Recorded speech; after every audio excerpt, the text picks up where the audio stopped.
All right, welcome everybody to our council meeting tonight.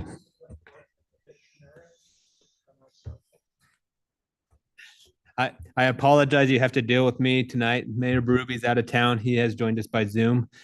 We are going to start our meeting with an invocation, thought, pledge allegiance for Councilmember Dalpaz.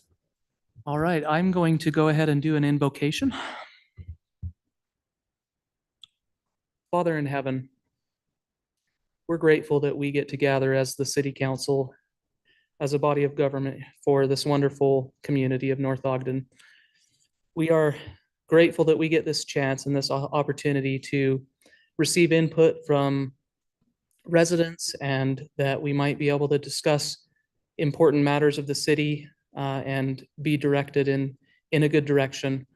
Please bless that we, even if we don't agree on certain things, that we'll be able to come to good conclusions and that we'll all have what's best for the city in mind in the decisions that we make. We're so grateful for all that we have and say these things in the name of Jesus Christ. Amen. Amen. We're gonna do a Pledge of Allegiance now. Please stand. I pledge allegiance to the flag of the United States of America and to the republic for which it stands, one nation under God, indivisible, with liberty and justice for all.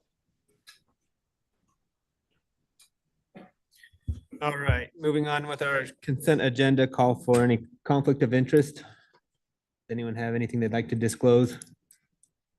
Seeing none, we'll move on. We'll open up the meeting for public comments.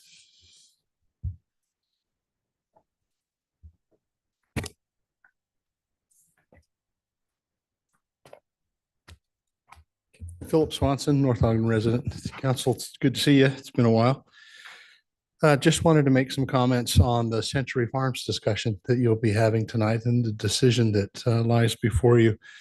The idea that's being entertained is kind of a new, untested idea here in North Ogden with having a development agreement where we require a certain amount of owner occupancy.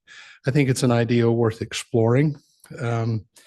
What we don't know, though, is how are we going to enforce it? What kind of impact does that have on city staff? Do we have the staff to enforce such a thing? We don't know the effect that it will have on development. We certainly don't want development to come to a cessation, but you know, there are possible benefits to having this kind of an agreement in place. For me, that one of the big tickets is that we don't know the effect that this might have on the state legislature, who seems to have a real thirst for taking land use authority away from the cities and the municipalities. And the last thing we want is to completely lose that and have that taken over by the state, as they've shown a real penchant to do. I would encourage you to learn from the mistakes of past councils. And I'm saying that as one of those council members who made mistakes. Back in 2014, 2015, we had this little project called Village of Prominence Point, something that North Ogden had never attempted, had never considered. And we got pretty enthusiastic about it. And we thought, wow, this is the ticket. And we were convinced that we knew the answers. We were convinced that we had done the research and we were sure that the water was deep, the water was clear, and that we could dive in head first and just go as deep as we possibly could. And we did.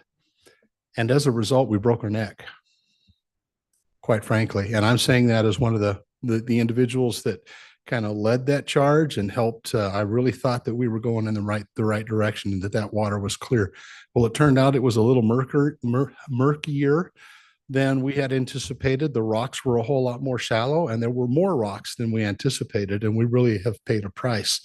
Some of the residents have paid a price. Looking back, I don't think we can say that if we had gone slower, things would have been better. What I do know that is, if we had gone slower, we would have had an opportunity to do better.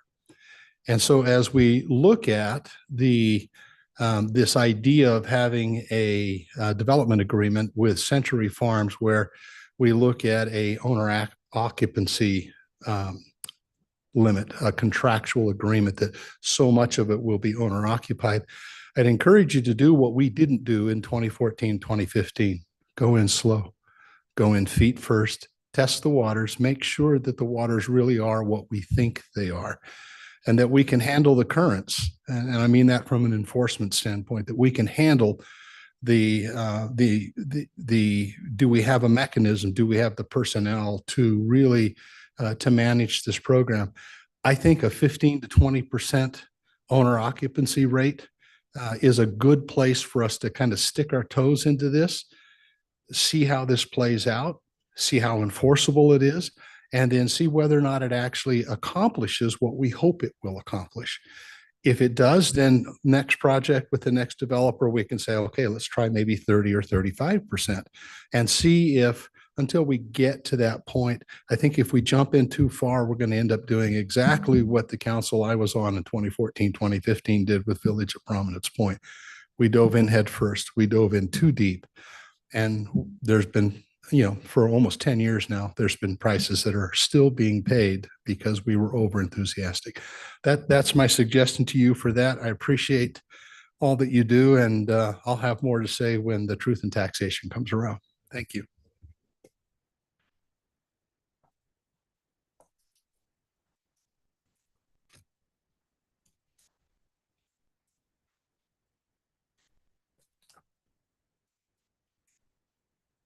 Okay. Any other public comments? We have nobody online. Okay, we'll move on. One thing we'd like to make sure we remember as we go forward, we would like to try to keep this meeting to end about 5:45 so that we have time for public to come in so they don't feel like they're joining an already ongoing meeting, even though they are, but make it less awkward for everybody. So we'll move on to item number 3, discussion and or action to consider the cost increase to the transmissive acoustic inspection sewer line rapid assessment technology annual agreement. Then we're gonna have Sewer Director Trent Wilkins present. Hello. So yeah, this is a quote to have a sewer assessed every year for the next 4 years. And it has a price increase of 2 to 4%, I believe. So what this does is, instead of us using our sewer truck every day, there's 2 mechanisms. You put it on an upstream manhole and downstream manhole, and it sends sound waves in between. And it scores it 1 to 10 and different colors, red to green. And after they do the assessment, we go back and we clean the lines that need to be cleaned and TV, make sure the system is good. We've used this now for 4 years. This coming up here, they're going to start next week. This will be the 4th year we've done this. It's prolonged the life of our sewer truck that we have. We don't have to turn it over as much to get new ones. Because of this, we've opted not to get a 3rd employee in the sewer department because it saves money. We don't use as much water because we're not using our sewer vector truck every day.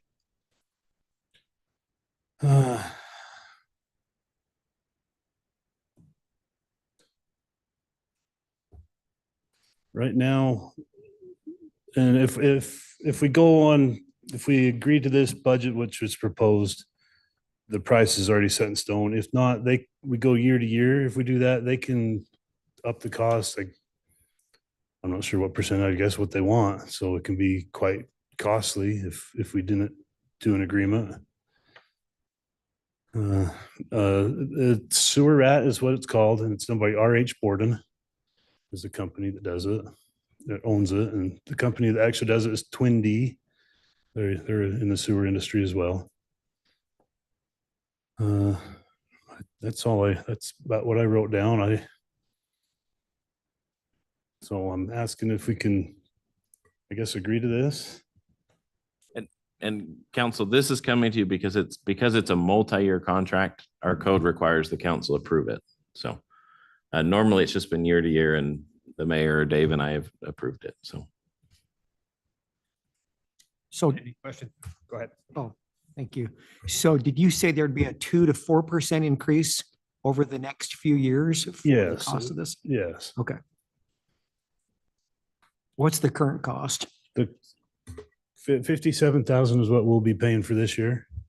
And we've already budgeted for that. Okay. So Councilmember Pulver. No, it was the exact same thing. And I guess that's the key thing is, it's what they were talking about before. And this is from a geeky engineering point of view, this is a pretty awesome thing that reduces time, effort, the whole 9 yards. And so anyway.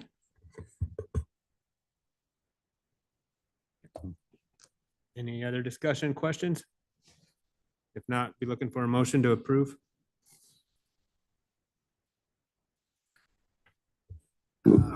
Mayor Pro Tem, Go ahead. I move that we approve the cost increase to accommodate the transmissive acoustic. Oh, hold on. Sorry. This is agreement A 2024. I was wondering, I got this fancy paper I'm not used to reading. okay, what was that again? A 2024. And it's an agreement with this whole stuff. Okay, The Transmissive Acoustic Inspection Sewer Line Rapid Assessment Technology Annual Agreement. If you can remember that. okay. Well, I move that we approve agreement A 14-2024 to increase the cost of the transmissive acoustic inspection sewer line rapid assessment technology annual agreement. Second. Okay, so we have a motion by Councilmember Severing, a second by Councilmember Dowpaz. We're gonna start voting. I've been told by Mayor Berube, who's online, that I'm gonna start and we'll work our way down. Any discussion? Well, one Councilmember? point of discussion, it's a multi-year contract. It's not just an annual thing, because that was the key thing. If we lock in the rate, we don't have to work it year to year. So Okay. So I will start with a yes. Yes. Yes. Yes, yes, All right, motion passes. Moving Thank on. you. Yep, thanks. Item number 4, discussion and action to accept the recommendation from the North Ogden Planning Commission and approve the rezoning of the property located at 2575 North, 400 East from multifamily residential R4 to community commercial downtown zone. We're gonna have Ryan Nunn present. Thank you, council members. This rezone is for the property that currently has the current AFCU branch building. The rezone came about is they're looking to do some redevelopment in the area on the northern parcel, and they just really wanted to clear this up. The current zone is the multifamily R4 zone.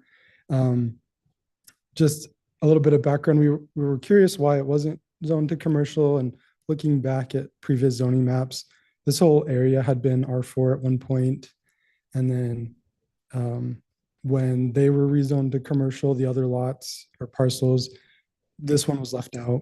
So really, it's just a cleanup. It's been in a commercial use for several decades now, and with the plans that AFCU has for the both parcels, it'll continue to be a commercial use. So this will really just make the zone match what's planned for there. And we do have a representative to answer any questions if you guys have, but yeah, really just a simple zoning cleanup. Do we have any questions for Ryan? Okay, Thank you. any discussion? I just wanted to say I was able to listen to the planning commission meeting on this matter, so I feel pretty up to speed on what's happening, and it seems very logical to take it from a use for R4 for housing to commercial. And America First has been a huge part of North Ogden for a long time, as long as I can remember. So this should be good. Okay, we'll see if I can do this correct this time. So this is ordinance 2024-15. I'll be looking for a motion to approve or deny the recommendation from the North Ogden Planning Commission to rezone the property located at 2575 North, 400 East from multifamily residential R4 to community commercial downtown zone CC-DT. D as in dog, T. Yep, correct. Mayor Pro Tem Barker, I move that we approve This is an ordinance or a resolution? Ordinance 2020. Ordinance A 15-2024. Ordinance Oh, excuse me. 2024-15. Oh, yeah, 2024-15, which is a rezone from R4 to CC-DT at 2575 North 400 East. I second that. Okay, we have a motion and a second. Is there any other further discussion? All right, we'll start with the roll call vote. I'm a yes. Councilmember Delpez, Yes. Councilmember Watson, Yes. Councilmember Severing, Yes. Councilmember Pulver. Yes. All right, the motion passes. Moving on, item number 5. This is discussion and or action to consider a development agreement for Century Farms, and our presenter will be City Manager John Paul. Thank you, council. So this is an item that's coming back to the council. The last time we discussed it, it was essentially tabled, postponed, whatever the official word is, for a chance for John Hanson, the owner, to be here and to talk a little bit more about that percentage share. The property we're talking about is over by the old public workshop. And it includes, it's just west of the public workshop. Sorry, I forgot to load the plat, so I'm grabbing it right now and show you the preliminary plan. But the idea behind it is this will, I don't know, put it in the wrong spot.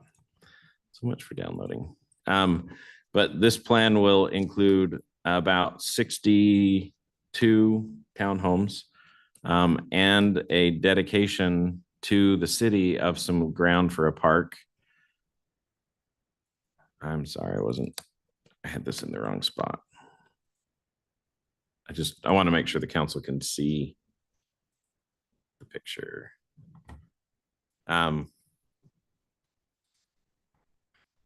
So the old public works site is over here to the east. The area down here in white is the dedicated ground. The area in green is current city ground that was going to be incorporated with this dedicated area to create a larger park. The park will include a water feature, like a water table that kids can splash, or not, it's not a splash pad, but like play in. And then some benches and a walking path around that's exactly 1/10 of a mile. So go around it 10 times, you get your mile for the day. There's a public road, which is 300 East, going all the way up to the north to connect Loman View Drive down to Pleasant View Drive. And then, like I said, there's 62 townhomes. And in this agreement, in exchange for the open space, a dedication of money to improve the open space, and the reduction, and there's also these 17 stalls, these parking stalls that are right here by the park. We got to zoom in a little bit. That would be available for the public to use when they come to the park. The city will be agreeing to the setbacks proposed on this location. So normally the R4 zone requires, in this case, because of the steepness, 20-foot setbacks on the front and 20 foot on the side.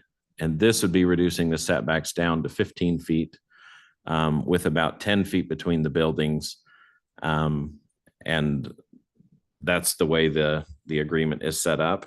The one thing that's probably the most confusing, the things we've talked about so far are fairly normal standard things, with the exception of we haven't actually ever received a park dedication as part of a development plan before. But the more unique thing is this concept of, with the density, there's an ownership restriction included. And what is being proposed in the agreement is a 5-year restriction on 12 of the units to be owner occupied. Now, these are being marketed and sold as owner occupied units or for sale units, as opposed to entirely for rent product. But this will take 12 units, and it doesn't say which 12 units. So it's not like we've blocked out and said these 5, and these 2.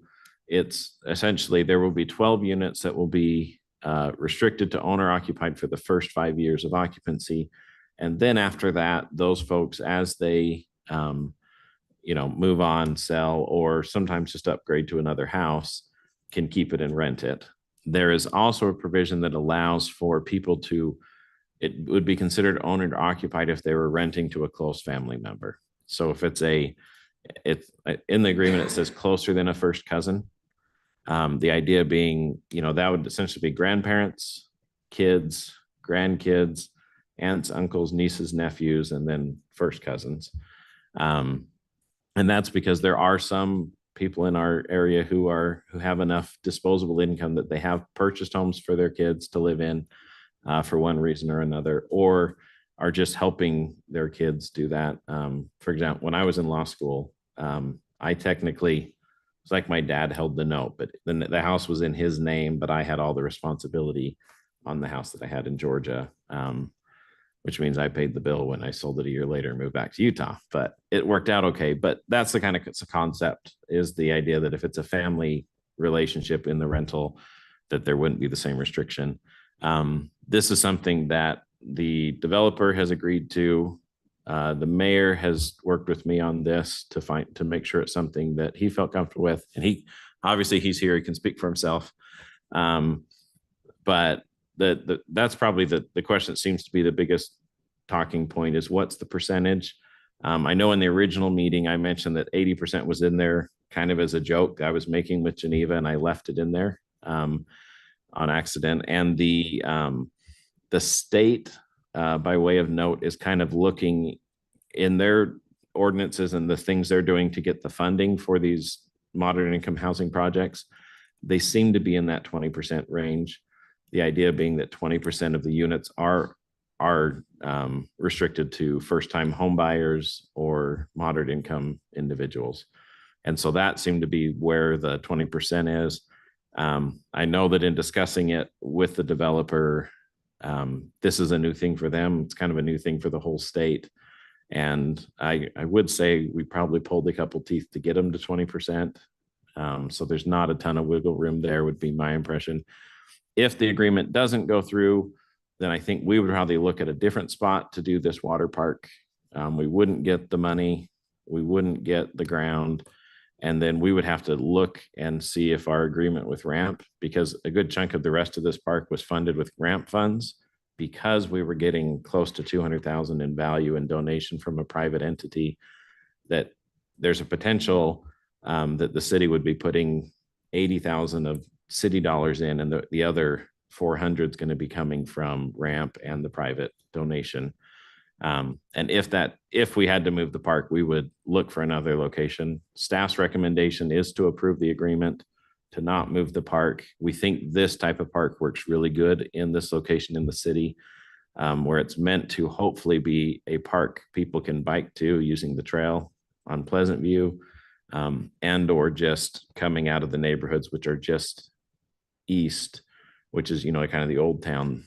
Not that we don't want people from other neighborhoods, but just there's a fairly well protected way for people to get to this area via bike without having to use the major transit corridors. So hopefully they'd feel more comfortable with families and things. I think that's everything. I'm not sure if Scott had anything to add, but he's done a bunch of the development stuff and has a more creative planning mind than I do. So staff recommendation would be to approve this agreement, and we would start working on the park. And because of the delays we've had to this point, the water works, or the water portion of it, would probably be in the spring when it would be live, as opposed to bringing it in right before it freezes and not using it all winter. So. Okay, thank you. So just reminder that this is a negotiation, and as Mayor Berube mentioned to me, neither side's really happy with it 100%. We are making considerations. The developer wanted 0, we wanted more. We met somewhere in the middle. And as it was mentioned, this is the first time we've ever tried it as a city. So if it works, it might be good to go forward, or we'll see how it is. Open this up for any discussion. Councilmember Pulver. So I guess to Phil Swanson's point, and I think I was thinking the same thing, is that is this an HOA function or is this a city function that will police? I don't know what the right word to say is on this to ensure that this is, because I mean, obviously everything doesn't get sold instantaneously. So if the first one gets sold, you know, or 5 get sold, then that means one has to be owning. I mean, when does it get implemented? I guess is the question as well. So there's 2 in there. So first answer the first question is it's in the agreement. It's designed as something to be put into the CCNRs, which means they would have the first layer of enforcement. But the agreement is designed in a way that we have the ability to make sure it's in the CCNRs and things like that. So we can enforce it, that it's in there. And then the homes would be from purchase. And so I'm not sure how the HOA would designate it, but I would imagine that probably the first 20 homes sold, 12 of them will likely be owner occupied unit. And that would be when it would be instituted by the HOA that, hey, now we have enough to be owner occupied. It does leave a little bit of flexibility in that the units, the HOA would in theory have the ability to transfer and say, okay, you know, there's this unit that was occupied, but we have 50 others that are occupied. And so we're just going to make sure that we always have 12. So they would have that flexibility in the CCNRs to do it, as opposed to say unit 5A will always be. And that's a little bit of a give on the city side, because deed restricting a unit can make it less marketable, as opposed to making the HOA manage that they're going to always have 12. More than likely, they will have more than 12 owner occupied, just because of the way it's going to be marketed. What this 12 unit count really does is prevent someone coming in from buying it and renting the whole complex out and never selling a unit. It's not designed that way. The developer hasn't designed it that way, but there are people out there who are buying townhome projects and doing them for rent only. So this makes it a for sale product for sure for at least the first 5 years. Did that answer all your questions? I think so. Okay. Yes. Well, I guess, so are we going to, the city, say every 6 months? I mean, is there a timeline that staff will have to, like Phil said, spend time to investigate, I guess? We would, one thing that's nice is with utility bills, we'd have some access, but I haven't talked about it with the utility department yet, but I would think annually we'd do it for the first 5 years and just verify that there's enough units.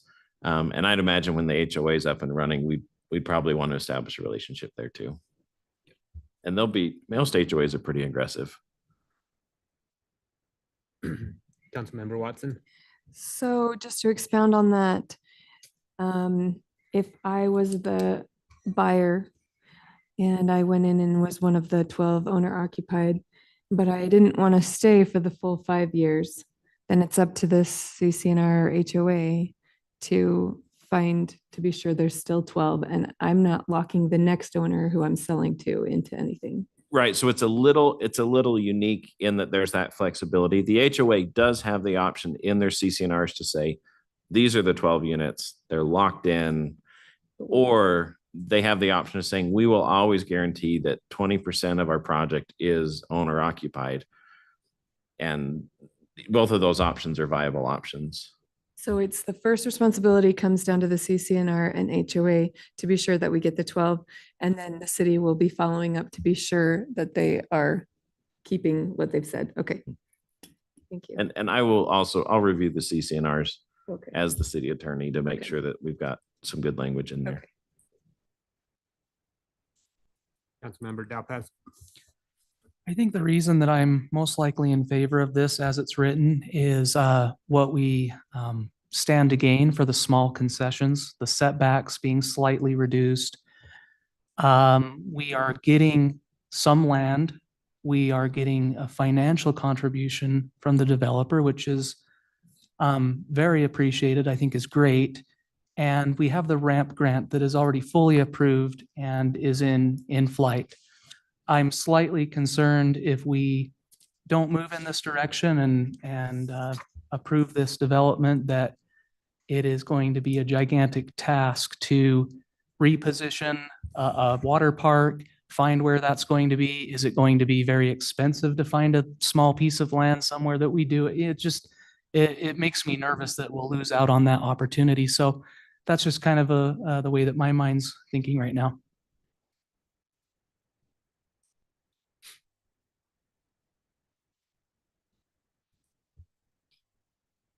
Any further discussion?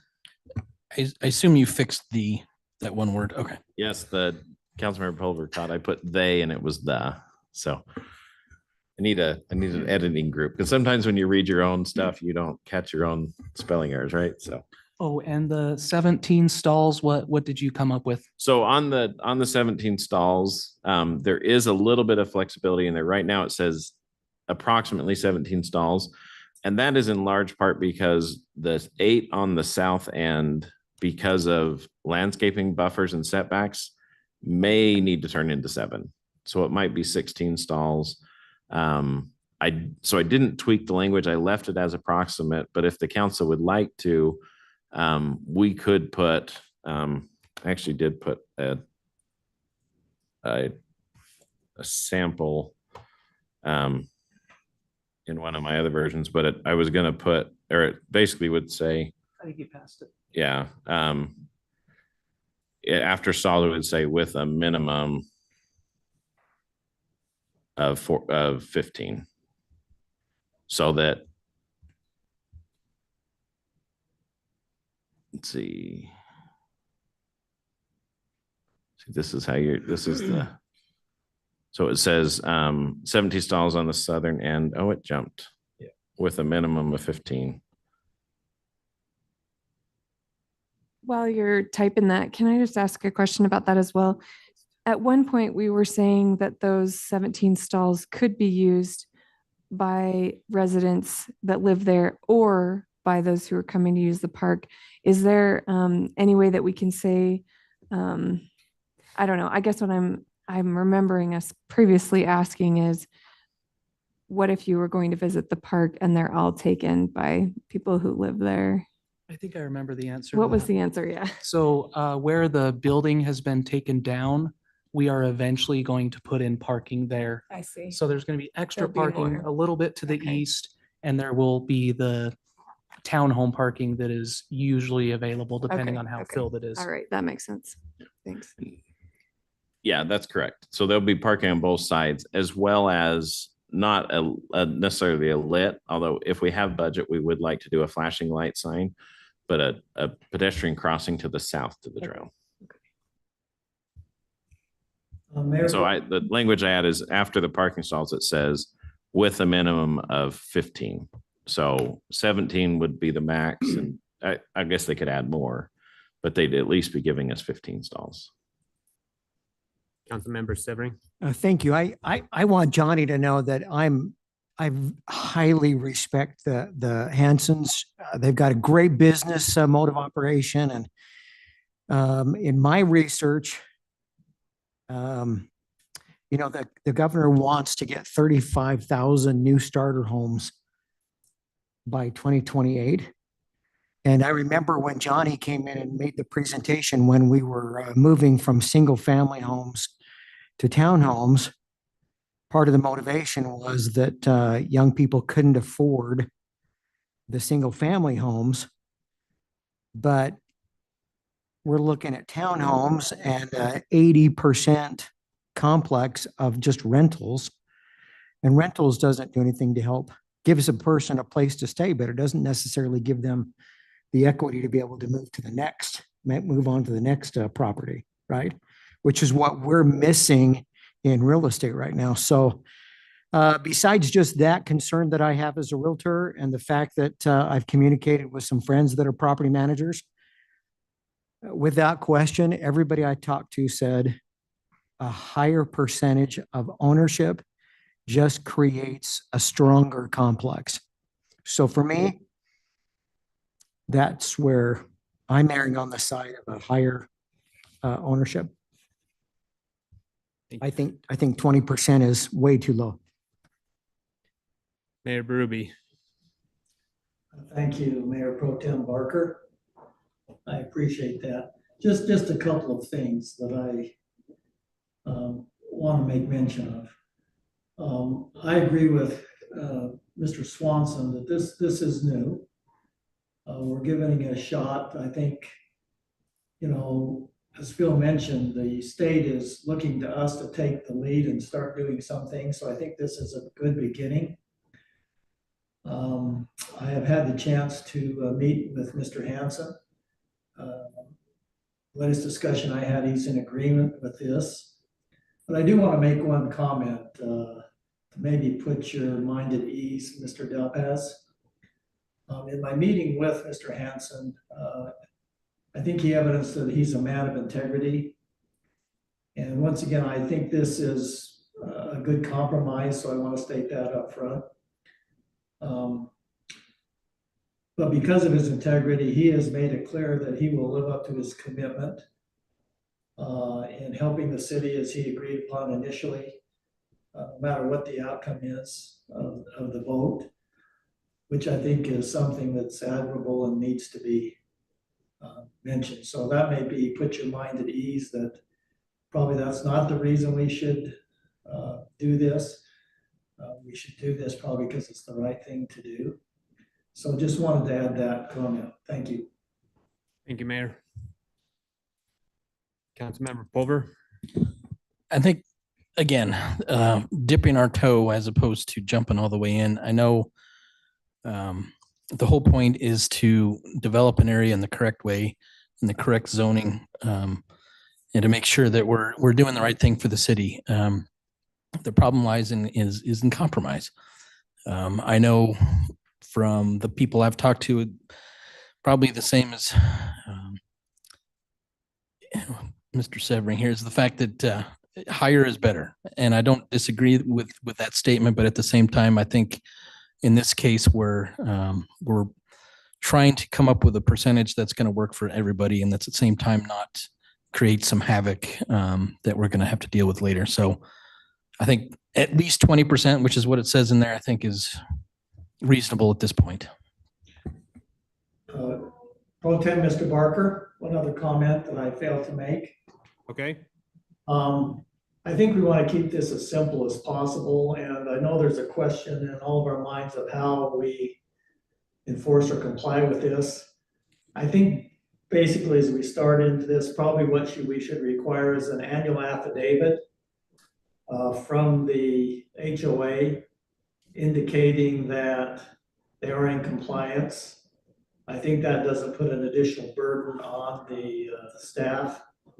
And then if there's some reason that we think it would be an incorrect affidavit, we can go from there. But it would seem like the simplest way to look at enforcement is make sure it's in the CCRs and then just get an annual affidavit saying that there were 12 units that were owned for that 5-year period until we figure out something different. Okay, thank you. Is there any other discussion? If not, I'll be looking for a motion for agreement A11-2024. Consider the development agreement for Century Farms. Mayor Pro Tem Barker, I move that we approve agreement A11-2024, which is the development agreement for Century Farms. Okay, we have a motion by Councilmember Delpaz, Second. second by Councilmember Watson. Any other further discussion? All right, let's start voting. I'm going to be a yes. Councilmember Delpaz, Yes. Councilmember Watson, Yes. Councilmember Severing, No. Councilmember Pulver. Yes. All right, the motion passes 4-1. Okay, I'll be looking for a motion to saunter until 6 o'clock. Motion to saunter. Saunter. Second. Do you need a second? Okay. All right, we're in recess until 6 o'clock.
That I texted my realtor and I said, "Hey, you look cheap." And she was like, "Yeah, that's right."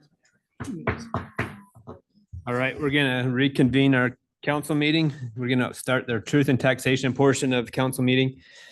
Tonight, we're gonna have a presentation on our tax rate increase from our city manager, John Call, and then we will open up a public hearing.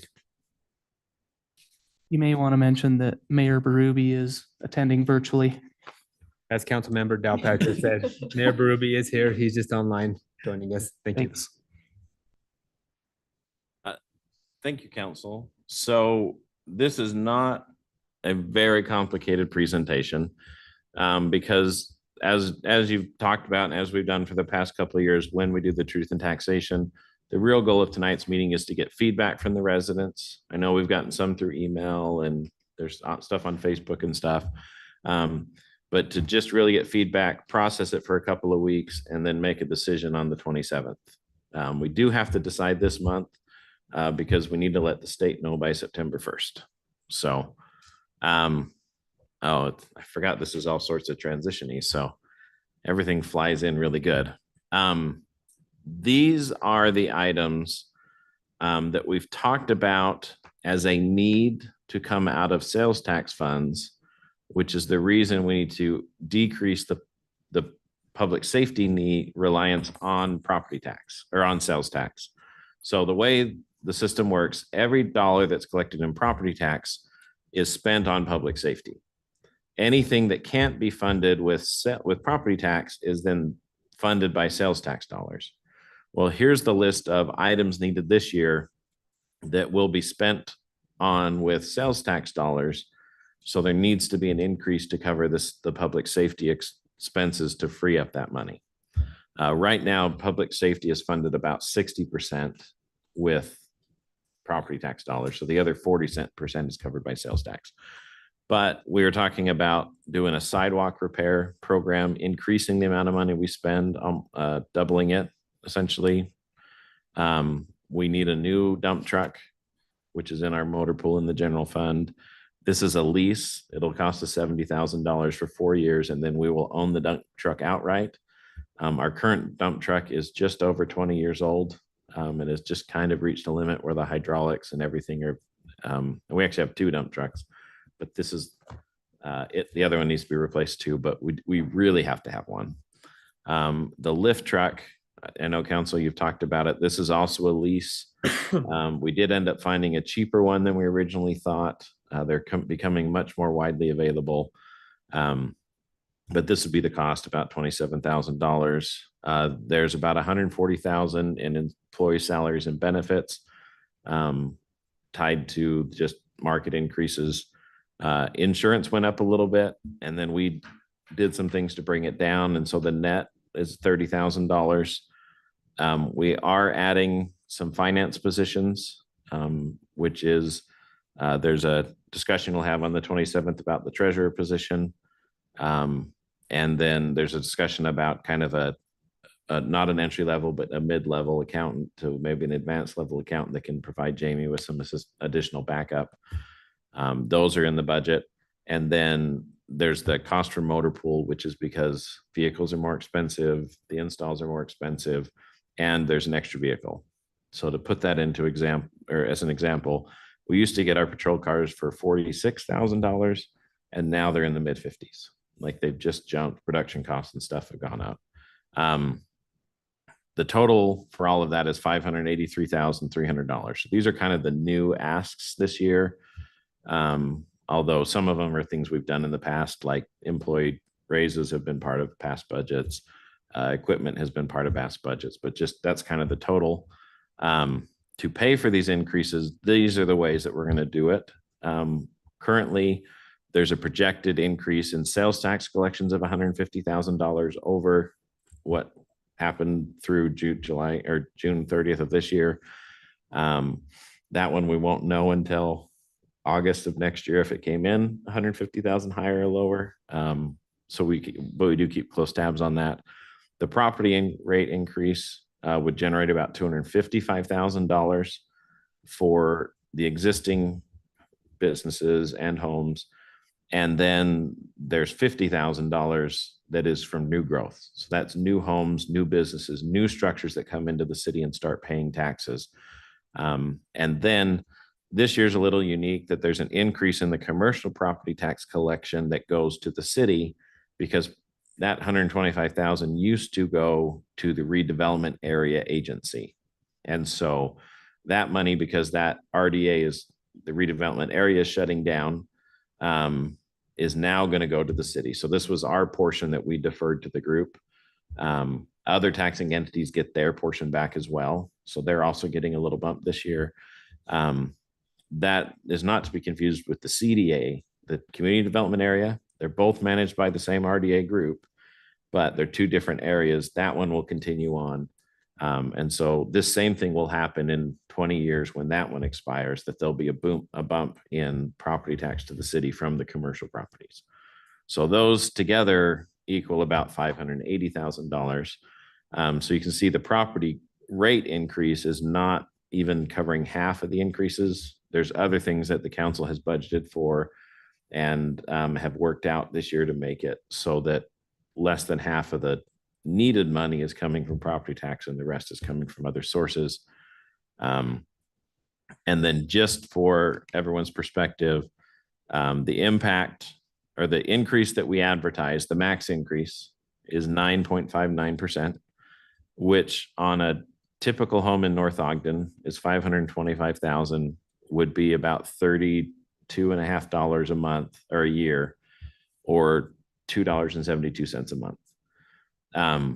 Property taxes are really weird this year. People's taxes are moving in directions that may seem abnormal.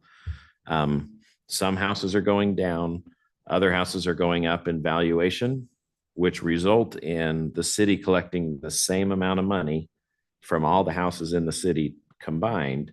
But that does mean some people are paying less and some people are paying more. I'll use my home as example. I live in the city. The valuation of my house has dropped. And so I actually will maybe be paying less taxes this year than I did last year on my property, which means someone else in the city's house value has gone up higher than it was last year, and they're paying more. And so property taxes are really funny because the value of your home and the information and the stuff at the assessor's office at the county makes it really complicated. People can, if they submit by September 15th, challenge the value of their home. That's why you get that tax notice that every one of us got in the mail.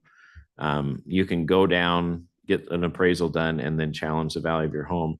And that will help them dial it in at the right level. And I believe those are due on September 15th down at the county assessor's office. There is also a program with the state for individuals who typically are retired or fall in certain income brackets that they can get some tax relief from the state for property taxes. And that's a different program you apply through the state. I can't remember what office does it, but that is available. And anyone who has questions, we could find out where they need to apply to and get there. So that is the presentation, 4 slides. So questions for me, I believe Jamie's here. Questions for Jamie, our finance director, and then it's public hearing. There's nothing after this public hearing. There's no reason we have to get out of here. So the state code doesn't let us schedule anything after the hearing, so residents can share their feelings. And then in 2 weeks, it'll come back for you for a vote. Okay, any questions for John? Councilmember Pulver. I don't think it's a question per se, but I think the county is the one that does the tax relief for, it's also veterans with disabilities, and there's a couple others, I think, as well.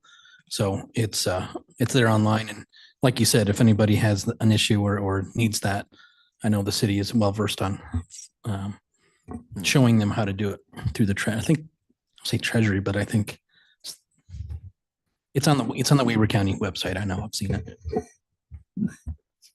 Okay, John. And one thing I forgot to mention, and I'll put it up on the screen. Dave put these together, but I mentioned the sidewalk replacement. So this slide or this graph is showing the cost of the sidewalk, just the concrete per square foot from 2016 to 2023. And then underneath each of these data points, it's showing how many panels each year we replaced. And you can see in 2016, we replaced 624 sidewalk panels. A panel is 4 foot by 6 foot. So basically what, you step on a crack, you break your mom's back, right? So that little section, I was a kid once. But you can see that we are way down. We are 85% lower because the cost per panel has quadrupled because concrete has gone through the roof. And there are some other factors that come into it, how much it costs to excavate and put new base down and stuff. And those have gone up similarly, but concrete has always been the major component and is also now the limiting component on how many panels we can do. And so we've always had a sidewalk replacement program, but you can see the amount of ground we can cover has just really been rough. And Dave can answer more questions about that if you have it. Him and Bowen have been really good. We are out doing an inventory with that iWork group to really understand our roads and our sidewalks. And I personally feel like we are better off than some cities. However, it doesn't mean we're as good as we should be. So did you want to see the other slide too, Dave? Okay. And welcome everyone that's joined us. Mayor Berube is here. He's actually on Zoom and he's got his hand raised. So we'll let Mayor Berube speak to us for a minute. John, if I could just add on the sidewalk, the motivation for increasing this not only was based upon cost, accelerating like was just shown, but as you'll recall in the meeting with our insurance broker, he advised us that cities are losing lawsuits on trip and falls on sidewalks because they don't have a formalized program. And so I think if we don't do this, we're just subjecting the city to potential litigation and liability. And I believe that's a good portion of the motivation here is we have an obligation not only to keep our sidewalks safe, but to also protect the citizens against significant lawsuits. Is that your understanding from our discussion with the insurance broker? Yes, Mayor. All right. Thank you, Mayor Berube. Councilmember Severing. Thank you. John, I think it's important. Maybe we did have, was it one particular incident this last year with a lawsuit? We had a threatened lawsuit dealing with sidewalk. It didn't ever end up getting there. In working with the folks, they were really just wanting the sidewalk repaired and replaced. They didn't get injured. We did have a lawsuit that dealt with a gutter that wouldn't be covered under this. It would be under stormwater.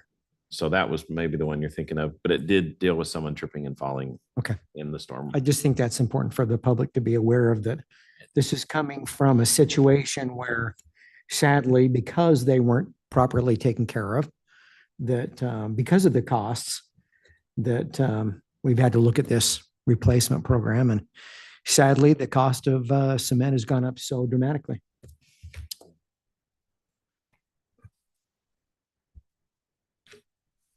Any other? Okay.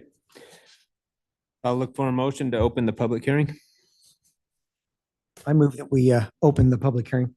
Okay, we have a motion. Second. A second, all in favor, say aye. Aye. Aye. All right, our public hearing's open. We now invite you to come and make your comments. Just remind you, when you come up, state your name, whether you're a resident of North Ogden. You'll be limited to about 5 minutes each. And as John mentioned, we'll be here to hear all your comments tonight. So public hearing is, oh, and we do have a couple people online. Just need to raise their hand. And if you're online and you'd like to make a comment, raise your hand and we will let you in. All right, we've opened the public hearing.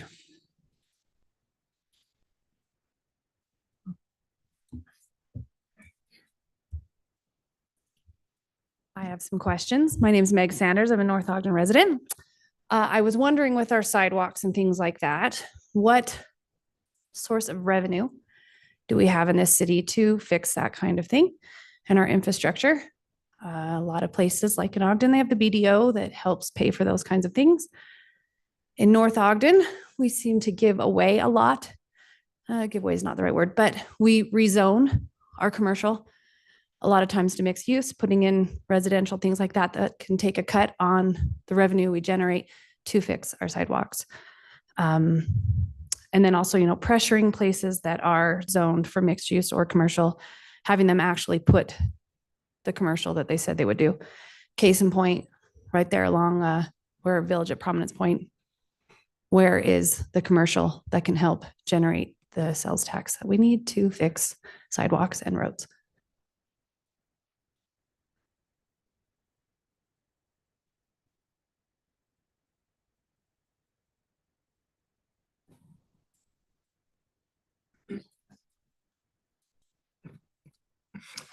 Reed Miller, North Ogden resident. I guess I want to talk on the point of the general populace, general people, and when you talk of increase of 9%, that's really hits people, especially with that are on incomes that are fixed. And so it makes it really tough to think of living in the city. We like improvements, we like to make sure, but let me tell you, when it comes down to the actual people and the increases over and over again, I tell you, it really hurts. And I know that you're concerned about the people, but sometimes we think that you think more about quote unquote the city rather than the individual people. So just keep that in mind as you do assessments, because a lot of times, hey, it really hurts every increase that we have.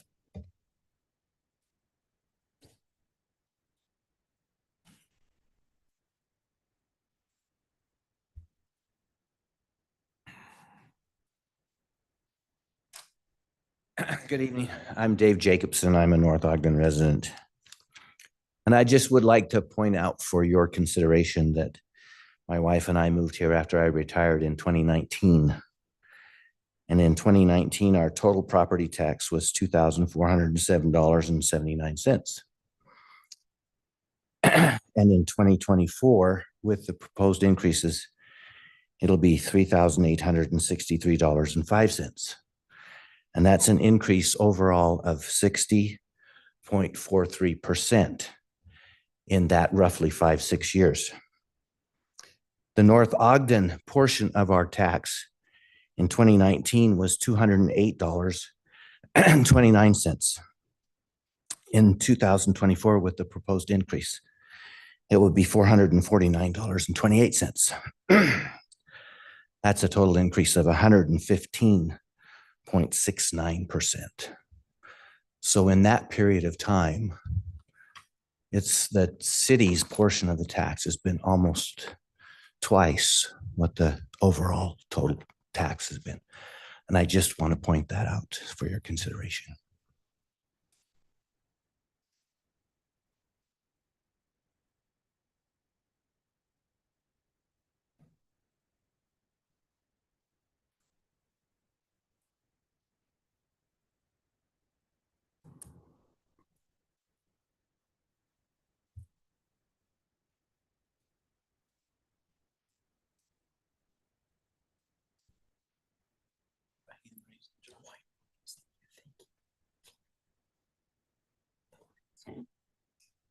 My name is Julia Cole, and I just wanted to let you know that I have my two parents live with me, 94 and 92 years old.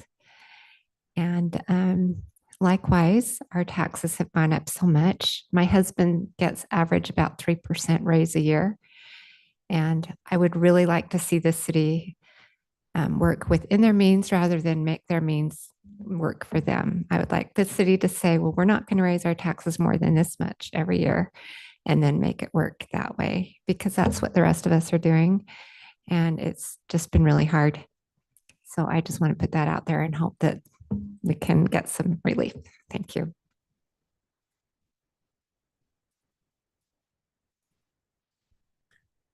We have Susan Kilborn online.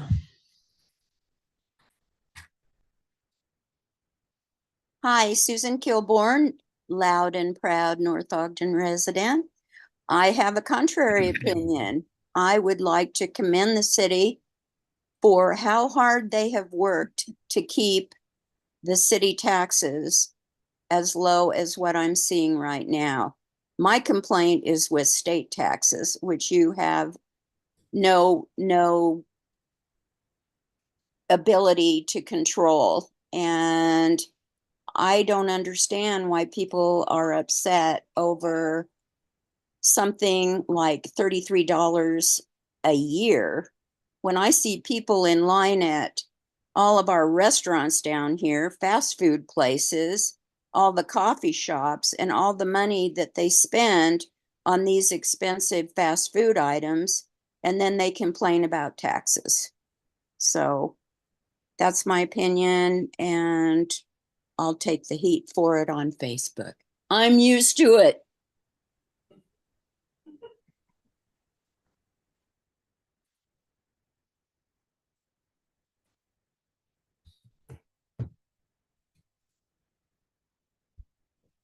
Philip Swanson, North Ogden resident. First, thanks for all the many hours that you've put in going over the budget. I know that there were a lot of asks from the departments that have been denied up to this point, and things that have been pushed down the road that have reduced the budget, and I appreciate the efforts that have been done there. I won't try to speak on behalf of anybody but myself. I don't like taxes. I don't think anybody likes taxes, but I really, really like the things that taxes pay for. I like my roads cleared. I like when the street sweepers come around twice a year and they're cleaning the gutters. I like knowing that the police department is there. I like knowing that our storm sewers are EPA compliant and that we have the staff to keep those things clean and running. I like that we generally, except in very exceptional years, we don't have floods because we manage the water and we manage the streets and we manage the sewers. You know, over the last number of years, our roads have taken a beating because the BNC road funds only go so far.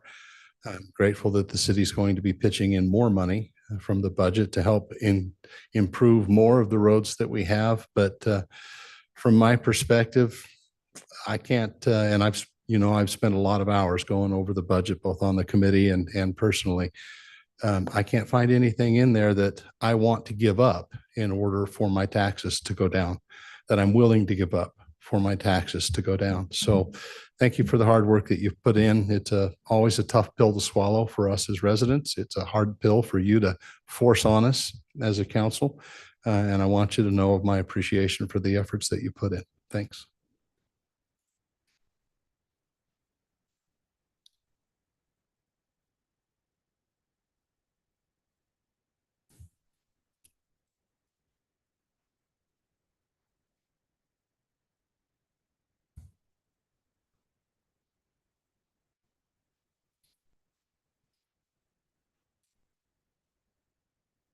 I'm Brian Bartholomew, North Ogden resident. I'm going to counter what Phil said there.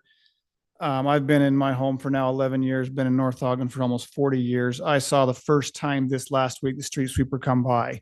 I would gladly get rid of the street sweeper. There are a number of things that I think we as individuals could handle ourselves that we don't need you guys to fund.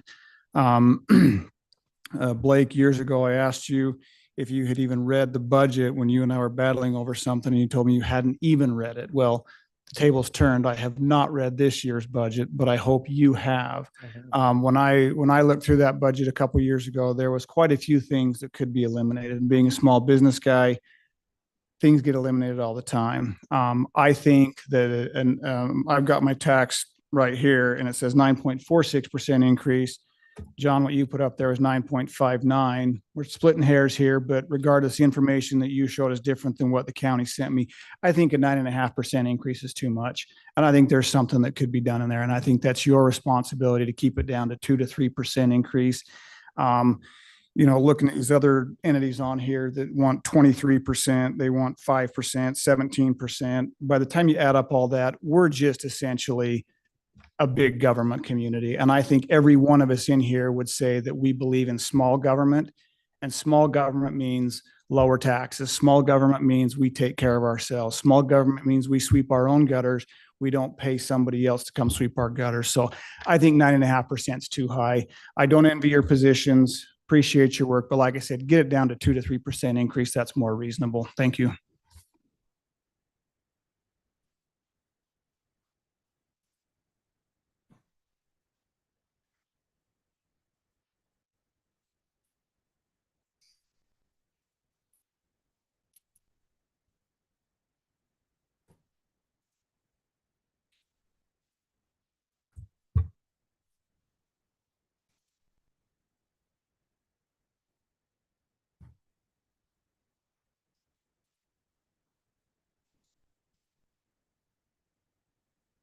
Are there any other public comments? Thank you. Renee Keeney, North Ogden resident. I just wanted to say that I think that taxes are a form of theft. And there are some things, and I agree with the gentleman that just spoke, that we could, as residents, do on our own. We don't need a sweeper to come get the leaves out of our gutter. I'm having a hard enough time just getting the stupid pothole in front of my house fixed. I was told it would get fixed. It has not yet still be fixed as the pothole gets bigger and bigger and winter is approaching. I don't think government needs to be involved in a lot of these things. And I just think taxes are a form of theft.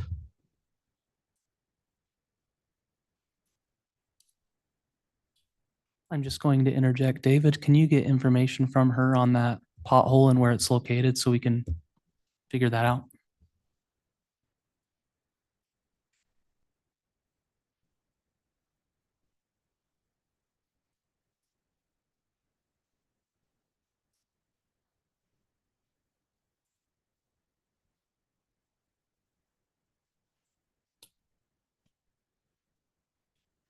Any other public comments? Anyone online want to make a comment?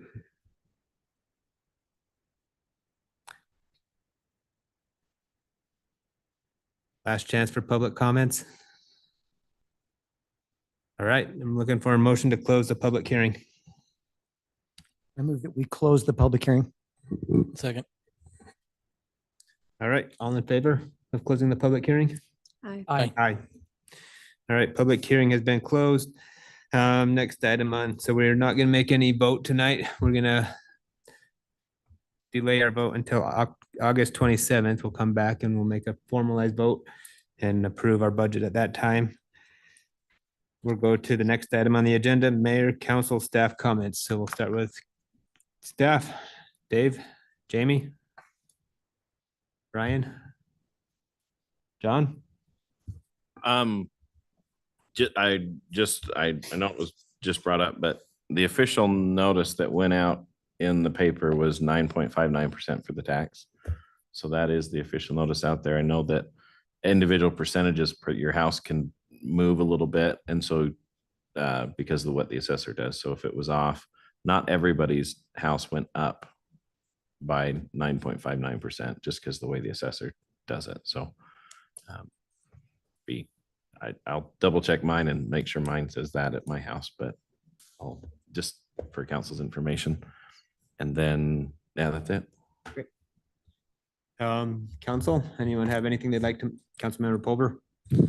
Just a point that over the past 2 years, we've had a citizen budget committee that has spent, I don't know, I was going to try to calculate the hours in my head and I couldn't get it, but at least 200 man hours going over the city budget. But I highly recommend, I think we're going to do that next year, that anybody interested, it's not a simple thing to go through the city budget. You don't have any, you can have zero experience and show up and understand how it works. I started that 2 years ago thinking I can save the world and reduce taxes in half and all this stuff. And it's interesting.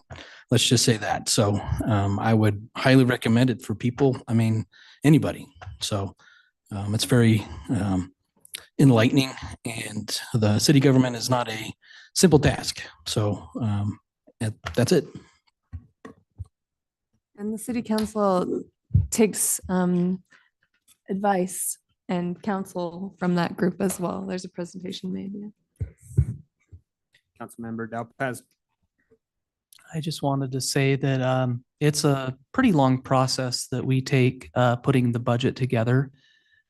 We've had conversations about most of these items multiple times over the last, call it 7 to 8 months. And so I would like to encourage anyone that has some guidance, some direction that can help us. The time to get involved is as soon as possible. If this is your first time coming to a meeting at North Ogden, we're so happy to have you. We want to see you in the next coming months, where you can make those suggestions early and often, and we can try our best to meet the needs and asks that you have of us. I debated if I was going to say this, but I've had such an internal conflict with this tax increase this time around. I recently changed to a new job, so I went down a different career field, and part of the reason that I made the change is I haven't had an increase in pay from my previous employer for like 3 years. It was time to move on. And so this has been a struggle for me because I have less money, especially because of inflation, and I have to now figure out how I'm going to personally budget to make up this difference. And so I just want to say that because I feel for everyone that is trying to figure things out and for everyone that is trying to make their budget work. And if you have any questions, feel free to reach out to me or talk to me after the meeting. I'm open to it. Councilmember Severin. Yes, thank you. I would just like to address something just very briefly. Each of us we've been deliberating the budget since January. I think since January, there has been hours and hours and hours between the city council and all of the staff deliberating these kinds of decisions. I just think it's important. I know Reed, and I appreciate Reed Miller a lot for what he's done in our community. But when we make these decisions, we really are thinking about the people. There are going to be people who maybe the extra $3 a month might be difficult for them, but what services do we cut? Our employees can't work for free. So do we decide that we're going to cut back one storm of heavy snow and let everybody just take care of the roads on their own? Do we turn off the water for 1 week and hope everybody can survive on the water that they have in storage? I mean, it's hard to hear people say that we haven't looked at this hard when probably this is the one area that we put the greatest amount of effort. And it really is about providing the services for everybody in the city. But we do get that there are people who were affected by it. That includes us too. Thank you. Mayor Berube, would you like to mention any last comments? Well, I just want to thank the council for their efforts in getting the budget to where it is today. Surely we'll take a look at it based upon the comments tonight. But it is quite interesting in regards to what we should do and what we shouldn't do. We shouldn't, clean the gutters, but we should fill potholes. We're trying to look at this, in the big picture and make sure that we're not pushing things down the road. One thing I've learned is you can push things down the road, but they're going to come back one day and they're going to cost you more. I just want to say I'm proud of the council for having the courage to deal with the situations that we face today. We surely could push these things down the road, but it just ends up costing our citizens more. So just wanted to express my appreciation to the council and particularly to Jamie. our finance director, who spends a great deal of time and many iterations in this. So just wanted to express my appreciation. Right. In that, so at the end of mayor and staff comments, we're looking for a motion to adjourn. Motion to adjourn. We need a second. Do we want a second? Second.